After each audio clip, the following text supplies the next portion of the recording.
The winner of the vice president is Vivian Kumar Musahari.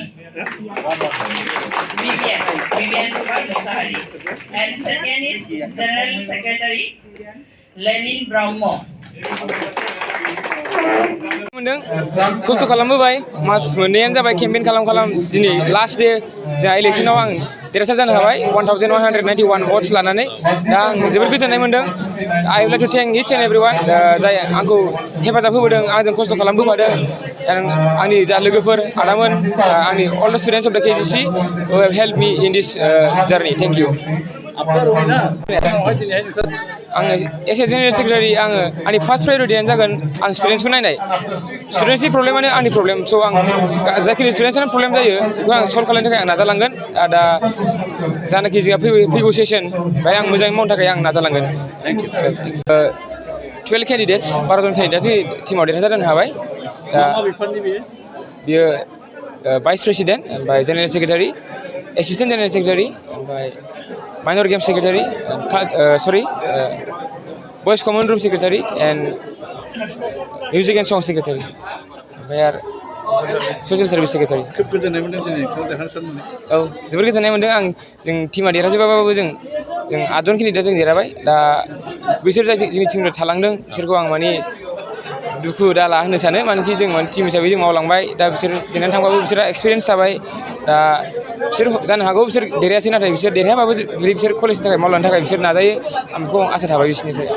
I'd like to convey the message that as a winner of the General Secretary post, in the upcoming session, I will work for the students, welfare of the students, and for the all-round development of the students of this college. And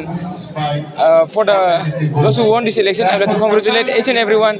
And those who lose, it is a part of a game, and I hope they enjoy the process they have. They enjoyed the process they had in this election. Thank you. 23 candidates. नोंथाङा सानाय सुनाय बेरामनि जेंनायाव दं नामा? जुदि नोंथाङा देहायाव सानाय सुनायजों भुगिनांगासिनो अब्ला नोंथांनि थाखाय गोजोनथाव खौरां। नोंथांनि थाखाय दं एसआइ निउर' थेरापि सेन्टार। बे थेरापि सेन्टाराव नोंथाङा गोरलैयैनो सानाय सुनाय बेरामखौ फाहामथाय लानो हागोन। ট্ৰিটমেণ্ট পাইছোঁ লগে লগে মোৰ মনৰ শৰীৰটো মানে একদম ফ্ৰী হৈ গৈছে খোজ কঢ়াত খুব অসুবিধা আছিলে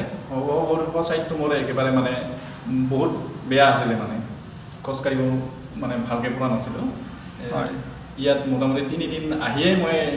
ভালকৈ খোজকাঢ়িব পৰা হৈছোঁ सिं सानाय आफादावरि सानाय मोदोम जरा सानाय आइजोफोरनि जेंना खर' सानाय बायदि बायदि बेरामखौ बे सेन्टाराव फाहामनाय जायो एसआइ निउर' थेरापि सेन्टारा चिरांनि बेंटल सापागुरियाव दं बे सेन्टाराव थानानैबो फाहामथाय लानो हानायनि सुबिदा दं जुदि नोंथाङाबो फाहामथाय लानो लुबैदोंब्ला नैबे मबाइल नाम्बार 7620160459 नङाब्ला 9476977956 आव थोंजोङै जगाजग खालामनो हागोन